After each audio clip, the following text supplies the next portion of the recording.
Hello, everyone, and welcome back to the Podium Life podcast.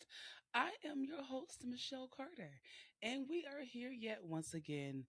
Y'all, excuse the raspiness of my voice. You might hear me wheezing just a little bit. I decided to really clean out my office and go through some stuff, and it was thirsty. It was so dusty. Dusty, it was so thirsty.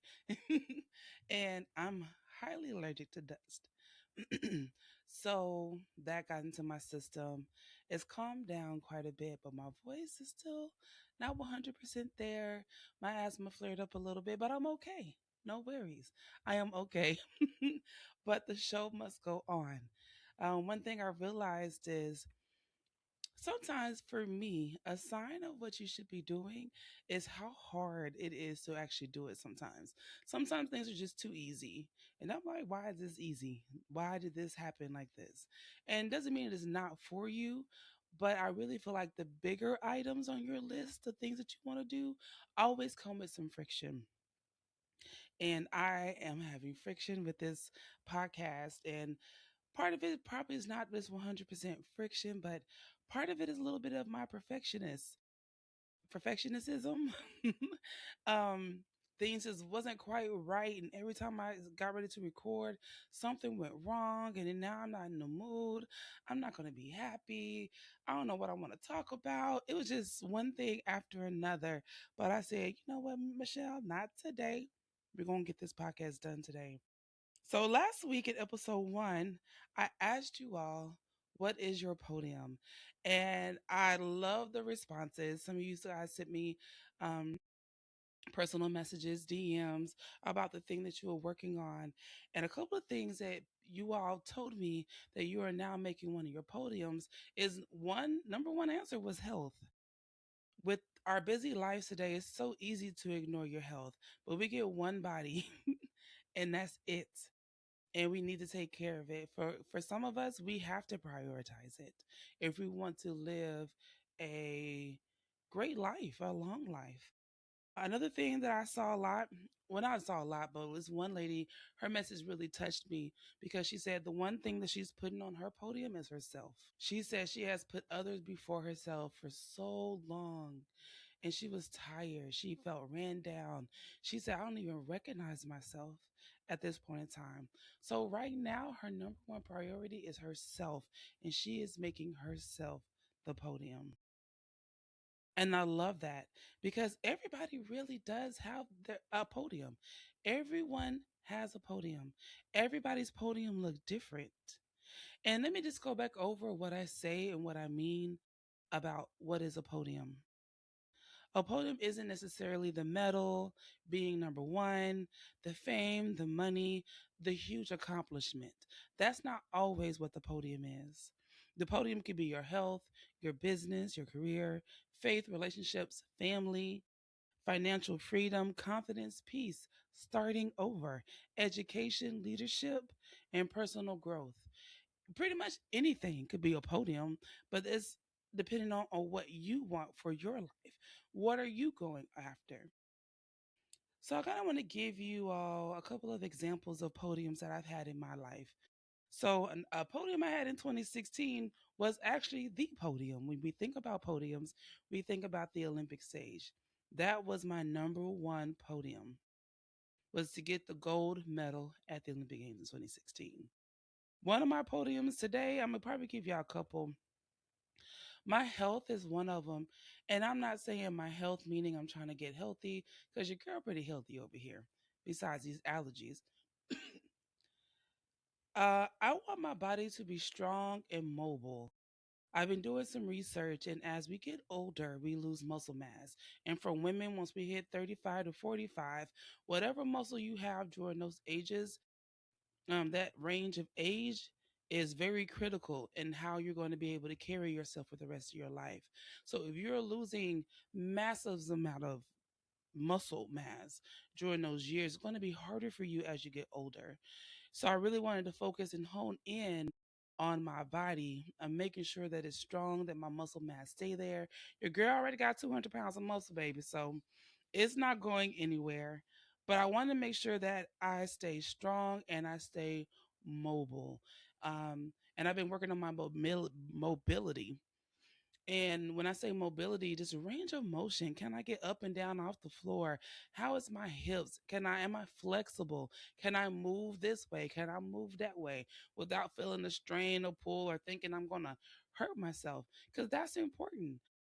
Now that I don't work out in the same way that I did before, now a lot of my work requires me to sit, and my body does not like it. But I can tell the changes of my body since that's happened, and I don't like it. So I have to do the things to keep myself mobile, making sure that I have the range of motion, have the mobility to feel the way I want to feel, and do the things that I want to do in my life. I want to be able to move and not think twice about it because I know my body can handle it. But I want the main takeaway to be that your podium is a meaningful place that you're intentionally working towards. So, guess what? Your podium is not going to be like the next person's podium. And reaching one podium doesn't mean that you're finished becoming. That's just one of the steps that you're dealing with in your life. When I reached the 2016 Olympic gold medal on that podium, I life just didn't stop and I reached it and this golden light came down and you're going to stay here forever. No, a new version of Michelle was born that day. Now I was becoming a different woman after that moment. But before we keep talking about podium, I want to make sure that you understand what's your podium. Because I don't want you chasing anybody else's podium because it's easy. We live in a day and age now where we have social media. You can see all the things that all the people are talking about, that all the people want to do. And sometimes those things look very good. I'm not going to lie. I'm like, oh my God, I love the way her cabinets look. I'm going to go do that. And then I wasted money because it's not working for me. But that was her thing, but it's not my thing. And this is where comparison comes into play. You cannot compare your podium to the next person's podium. Your podium is not smaller because it looks different.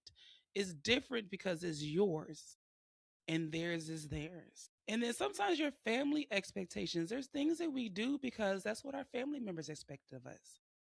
It's not necessarily what we want to do. And that's something I'm kind of dealing with myself because there's a version of me that my family like, this is the version of Michelle that we like to see. And then there's another version of me where, well, that's not really what I imagine you doing. It's not really for you. It's me. And sometimes we have to put aside those expectations of what others may want from us and figure out what it is that we want for ourselves. um Society says success looks one way and then tomorrow is going to look another day, and then you're not successful if you're not doing this. Like, the main thing is to be an entrepreneur. Everybody's not made to be an entrepreneur. That's just a fact. But those who are. And we're watching and looking at these things online and you're thinking, oh, that's what I need to be doing. That's what, okay, everybody need a side hustle. Some people don't because you can't keep up with it. But some people, you can have 15 side hustles and it works for you. That feeling of being behind because you're comparing and watching everybody thrive. And I felt like that several times in my career. And I felt like that in my recent life because I feel like I've been in the wilderness for so long. I've been struggling trying to figure things out. And I'm like, Lord, when is it my turn? I need some relief. I need some ease. Everybody else is getting it. Why is it my time yet? Well, simply because it's not my time. So I shouldn't feel behind. You're always where you need to be in the moment. So, oh yeah, you know what? Your goals can change. Sometimes you may start off as with a particular goal, but as you're going down the road, you realize, I'm kind of liking this a little bit more. Or, okay, you know what? I'd rather go this way. Because sometimes we may not always be sure about what we want in the beginning, but as you start going, um, it could change. You can always do something different. And what you wanted at 25 is not what you're going to want at 40. At 25, your mind is in a whole nother space. When you're at 40, you're like, wait a minute. No, I need that. Oh no, I value sleep. Oh no, I'm no longer eating Taco Bell because I don't like my stomach being upset. Like you learn these things about yourself, and that's okay. And just because your goal doesn't, just because your goal changed, doesn't mean that you failed. It just means it changed. That's it. Because one thing I thought to myself that was very important, and I realized this really isn't that important. I thought the more money I had and the more stuff that I had, the better I would feel. And in my younger life, I accumulated stuff. And guess what? I am stuck with that stuff today. And that stuff is getting on my nerves. And I don't know what to do with all that stuff because part of it, I'm sentimental. And I'm like, oh, I remember when, oh, I spent my money on this girl. It's been sitting there for 15 years. You ain't touched it. I ain't even thought about it until you saw it. And I had to learn how to let that stuff go. Well, I'm learning. But really, what I want now is just freedom. I want freedom to do what I want when I want to do it. I want my time to myself. I want to be able to plan my day. I want to work when I want to work. I want clients when I want clients. I want to chill when I want to chill because that's what I feel is very valuable to me. So having all the money, of course, you need money for freedom, but I don't need it in the way and how I thought I wanted it and needed it before. I don't need all the stuff because really all the stuff in my house is a fire hazard. Right? I gotta let some of that stuff go. I want the freedom to just be free and light and just be able to move around and do the things that I want to do and pick my own schedule. Pick what I want to do. And when we're talking about our podiums and we're making sure that we are picking our podiums, the ones that are for us, the ones that we want in our lives, because you can't train for somebody else's event and wonder why you're exhausted. If I am a shot putter and I'm training like a javelin thrower, is it going to work for me when I come back to the shot? Absolutely not. It is not going to work. So you want to stay in your lane and do the training for the event that you're getting ready for. If you're a thrower, you do the things that are for a thrower. If you're a sprinter, you do things for a sprinter. If you're a long distance runner, you do that. Some of those things cross. Throwers sometimes run a mile. Throwers need to sprint. Throwers need to do agility. Throwers need to do um uh oh my gosh, the explosive stuff. I'm drawing a blank, but y'all know what I'm talking about. Oh my gosh, it's not apparatics. It'll come to me. But you want to find the podium that you're chasing. My lane was a shot put, but your girl could run too. But that was only for emergency options only. But I knew my lane, I knew what I was chasing. But once you know your podium, knowing it isn't enough. Wanting it isn't enough either. You have to prepare for it. So when I think about me getting ready for the 2016 Olympic Games, I didn't wait and just thought about it and like, oh, I want this or oh, this would be great to have. I had to work for that thing and it took time. I had to map it out. I had to show up every day. I just didn't come to Rio and just be like, I'm going to Rio. Put me in, coach. Mm-mm. There was a process to get there. But everybody saw that podium. They didn't see the years of preparation. They know it takes preparation, but they don't know what kind of preparation it takes. Sacrificing your body, your mind, submitting your body to do something that is abnormal. This is abnormal. This is not normal movements. And you have to do it over and over and over again. You got to coach. You're making all these sacrifices. There's failures. You got to be disciplined. You got to wake up. You got to lift. You got to eat. You got to wake up, massage, throw, lift, run, wake up, throw, lift, talk to this person, do this, do that, adjust this, just that, travel, go to the track meet. It's a lot. It's a lot. And I remember at one point in time, getting ready, knowing that, okay, my goal is shifted to I want gold at Rio. And I remember sitting down wondering why isn't things going quite the way I want to. And this is where I realized that I was buying into other people's ideas of what it should look like for me to train for my 2016 Olympic gold medal. And there's nothing wrong with having advisors, coaches, and all those things. You need those people. But there comes a point when you have to take responsibility for what you do know. And by that time, I've been 15 plus years in the game at that time. And I'm like, Michelle, you know what your body needs. You know what you want. I had strictly just listened to my dad on how he felt that it should go. And it was not working for me. I did not feel like myself. I wasn't as explosive. I was slow. I don't put on so much muscle. I was bigger. I didn't like that. But I was always quick and flexible. So I had to go back to some things that I knew that worked for me. And I had to like sit down with my peoples like, yo, what's up? This is what we're doing. What's your part? This is your part.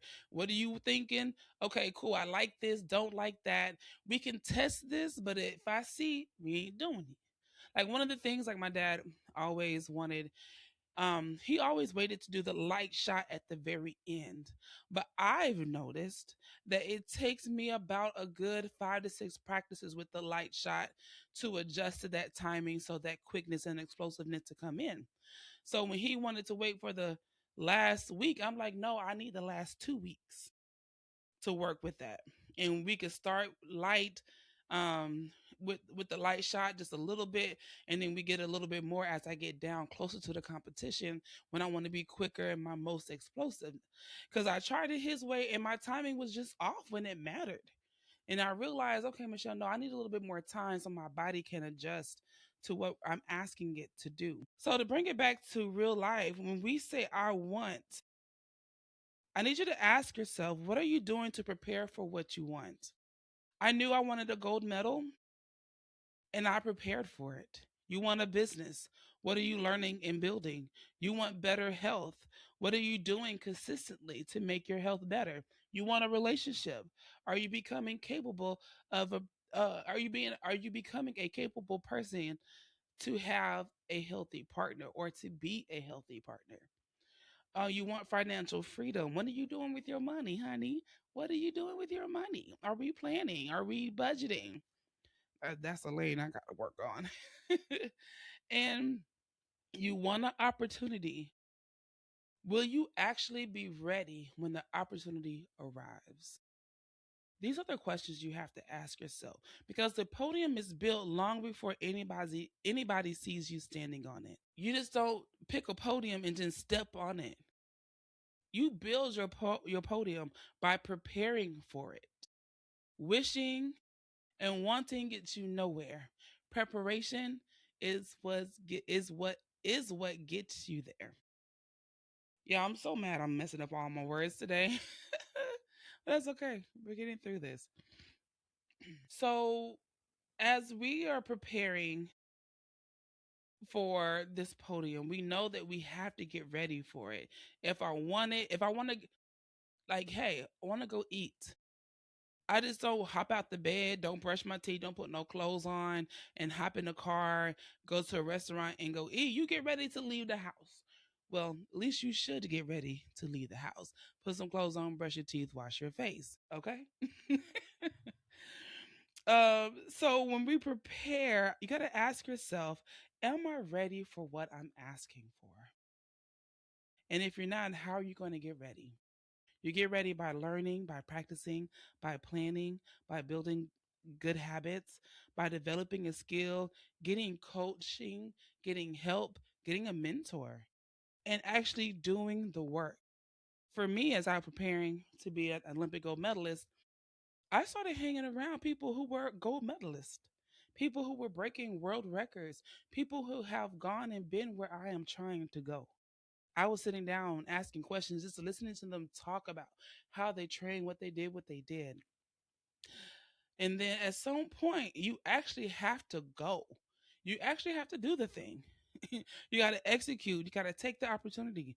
You have to stop the endless preparing, my perfectionists out there, and you just actually have to just do it.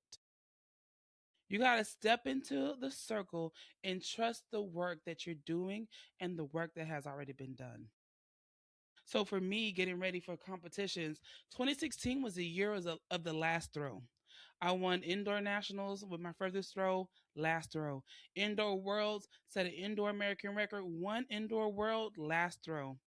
Won USA Olympic trials 2016. Last throw. I was in second place, but I said, nope, I want that first. Last throw. 2016 Rio Olympic Games. American record. Last throw. And why did that happen all year long? Because I made sure that my last throw was my best throw. Because there's been so many times in my competitions where I was dying off towards the end because you're tired, you spending all this energy. But I wanted to know that if I had one more throw, I still had something to give. So I was at practice, the last throw. And then after my last throw again, but like, let me get one more last throw and get one more last throw. Like, how many times can I keep getting better at the end of my practice? And it paid off because at the end I was able to dig down deep and get what I needed. How are you how do you show up as you're getting ready for your podium? How are you going to show up? Are you going to show up confident? Are you going to be able to communicate? How is your presence, your appearance? Are you able to self advocate for yourself? Do you know your value? And are you being articulate about what you're bringing to the table? So I remember me getting ready for 2016. I was cool, calm, and collected. Your girl was like even kill. I'm even kill all the time, but it was even worse. People were looking at me like, what is what is going on with Michelle? Is Michelle okay? I'm like, I'm cool, baby. I don't need nothing. It was so simple living at that time. And I remember um along the way, I had one of the things I had to do was to advocate for myself because the funding for athletes is limited. And I knew what I wanted and I knew what I needed. There were certain things I did ask for. Like one of the things I advocated for is for athletes to get, um, well, throwers to get upgraded flights. Because what it looked like for me, um, Joe Kovacs, and Ryan Krauser sitting in coach flying on a 16-hour flight. No. And you want me to be ready to compete? Absolutely not. I need to be comfortable. Um, and so that was one of the things that we now have for our field eventers who are upsized, who need some more space to travel comfortably to get to their location. And on the board, I was on the board at that time as well. And I had myself on coaching committees. And I was actually able to have an input on who was going to be the coaches for the teams. So for 2016, I advocated for Connie Price Smith, who is a former thrower, and she's an Olympian, to be the head coach. And then I also wanted Bonnie Edmondson to be the actual throws coach. Why Connie, I just, I watched Connie as I was a young child, a young thrower, and then she's been on several teams with me. And she's like that cool, calm voice, somebody I looked up to. And then Bonnie, I've been on teams with Bonnie where she's just a good support coach. Like she's like, Michelle, what you need, I will run the errands for you. You don't have to worry about nothing. I'll take care of you. You know what? I noticed you was low on water. I bought you some more water. Like Bonnie was that person that just kind of watched me and tried to anticipate any of my needs and always a smiling, comforting, uplifting, positive face. Every time I see her, she's gonna light up and she's gonna smile every time.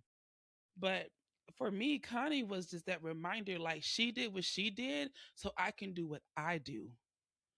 And so having those two women on the team for me meant a lot because I knew that I was taking this torch to a better place. I was taking it higher.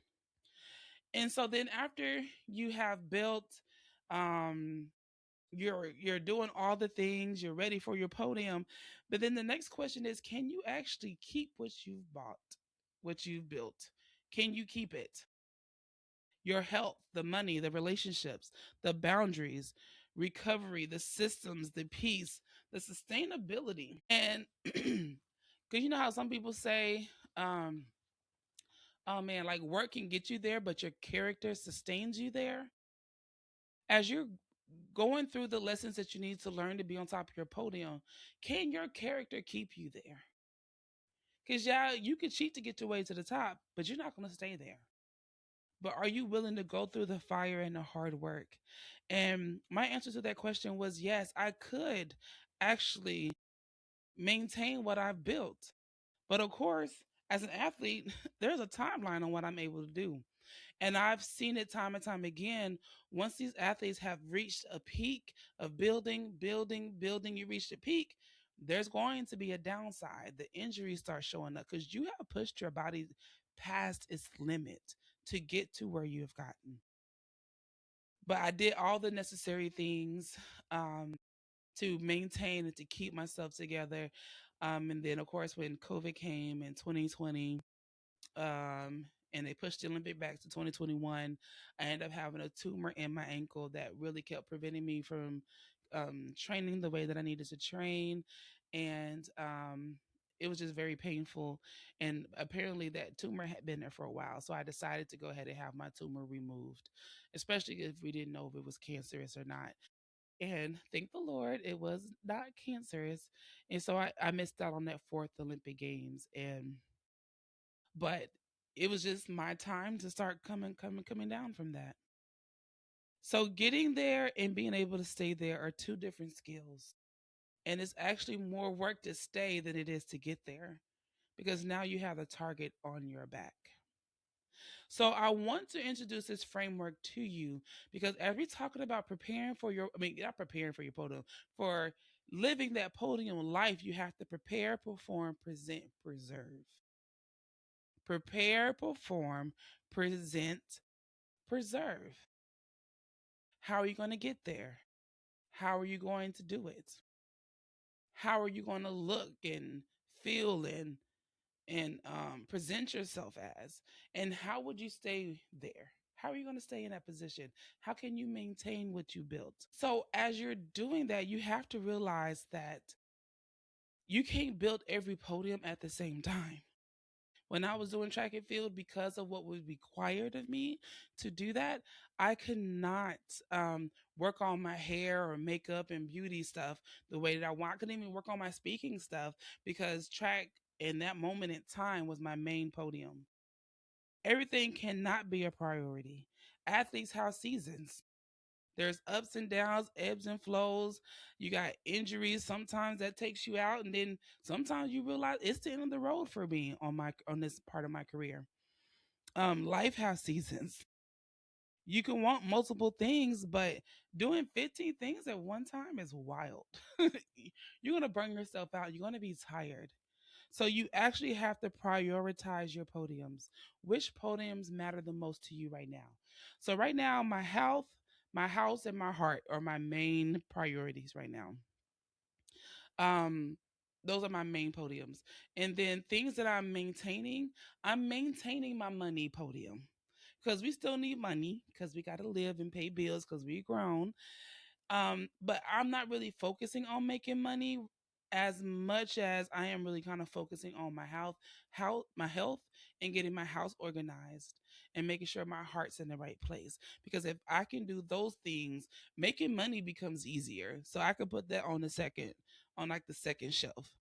And then something that can't wait. And when I was thinking about this, y'all, it kind of made me sad to say it. Is that having relationships and dating is going to have to wait a little bit because I tried to put that on the list as a priority and get out there, but somebody gonna have to meet me and make himself known and make himself like something that I'm a want, right? And doesn't mean I'm like close to not meeting people or whatever. If the opportunity arises, I'm just not making that a priority right now. And it kind of made me sad to say that because it's something I really do want. But right now, I just feel like I'm in the building phase of my life. And while I'm in the building phase of my life, if anybody comes and meet me, I need them to come meet me and make life easier. I don't want you to meet me and life becomes more difficult than sometimes you gotta let it go. I'll let it go. You can have multiple things that matters without making everything a priority. So just know that you can have multiple things you're going after. Just prioritize it. Knowing you can work a little bit of this here, a little bit of that there, a little bit of this, but you have your three main things and then you fit everything else in on these little gaps. So last season, not last season, but last episode, I brought to you all our podium moments. So last week, podium moment was, what is your podium? Like, what is your next podium? What are you going to be working on? So this week, we're going to take it one step further. And what does preparing for your podium look like for you this week? I don't want you to think about like what it looks like in a month or a year from now. What are you going to do this week to prepare for the podium you told me that you was going to work on last week? So I'm gonna kind of break this down into something simple. Because first, you need to start. What do you need to start doing to help you with your podium? For me, since I told you like my health and my house are two main things, I have started clearing out places. Like I pulled everything out of my office and I'm starting to put things back into a place. If it doesn't have a place, it may not need to be in here. So I am starting to pull that together to make that space for me. Number two, what are you going to stop doing? What are we stopping? I'm stopping saying, let's go tomorrow. Let's start tomorrow. Let's wait and do this tomorrow. Because, girl, guess what? Tomorrow never comes. We know that. So that's one thing I'm stopping. And then the next is, what are you working on and that you need to keep doing? What are we continuing? And one thing that I'm continuing is my workout routine because I kind of already have that built into my schedule. So some things are scheduled and some things are routine. For me, working out is a routine. I do that first thing in the first thing in the day. When I wake up, we go work out before we start our day. So that's one thing that I am continuing. So what I want you to share with me, you all, is, what are we starting? What are we stopping? And what are we continuing to do as we build our podium this week? You don't, I want to remind people too, because sometimes you may think that what you're working on isn't as important, but it is. It's important to you. For your podium, you don't need an Olympic medal. But you do have to prepare for what you're asking for. You may not be preparing for the Olympics, but you have to prepare for what you're asking for. Okay, yeah, I'm gonna give y'all a little bit of a pet peeve real quick as I close out this. One thing that's annoying to me is people who complain. And if you complain about the same thing over and over again, I am that person. I'm like, well, whose fault is it at this point in time? It's your fault. I'm tired of hearing about you complaining about something that you can control and you're choosing not to. Some of my friends be mad about it because I might come off a little harsh, but that's okay. But if you are wanting this one thing, but you're not willing to prepare for it, if you want to work out, but you're not willing to get up, if you want to lose weight, but you're not wanting to prepare your meals and not eat out and cut down on the sugar and not drink as much alcohol, because I don't believe cutting everything out is the absolute way, but in moderation. But if you're not willing to take those necessary steps, then I don't think that podium is for you. That's not the podium you actually really want. And sometimes we have to be honest with ourselves, but that's going to be another lesson for another day. But you have to prepare for what you're asking for. And we are actually going to get into that a little bit more on episode 3 on our next podcast. And I want to thank you all for listening. I appreciate you spending time with me today. Please subscribe and follow. Share the episode with a friend or just with your social media friends or whoever you feel might need this message. Comment and let me know what your podium moment is this week. What are the 3 things we're starting, stopping, and continuing? And I want you to ask yourself again, what is your podium? And I want you to know that everybody has a podium. Thank y'all. Talk to you soon. Bye.